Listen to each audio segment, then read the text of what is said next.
Le soleil couchant se fracassait sur les collines, et déjà on entendait les sonnailles des troupeaux qui regagnaient les étables. Un peu en contrebas, un chien aboyait, sans doute pour faire rentrer dans le rang quelque brebis récalcitrante ou quelque agneau rebelle. « T'as ton permis pour ça ?» questionna Pablo Rigolard, les mains sur les hanches.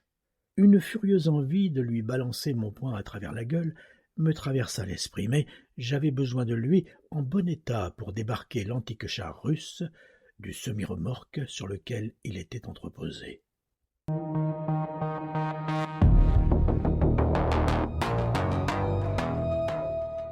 On avait du boulot. Un T-54, fût-il rescapé de plusieurs guerres, ne se pique pas comme une bagnole à la sortie d'une boîte de nuit. Faut de la douceur, du tact, de la patience et du doigté. Les cosses des 3 batteries montées en série étaient pas mal oxydées et le bloc démarreur avait été soigneusement démonté.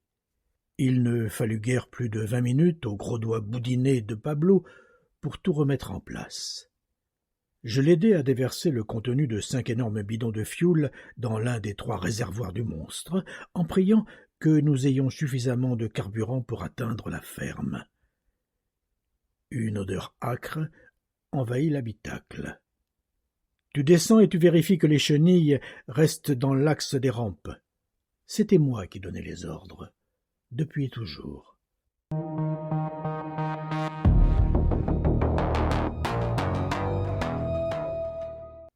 Pablo et moi avions grandi près d'ici, dans le trou du cul le plus paumé du fin fond de l'Ardèche.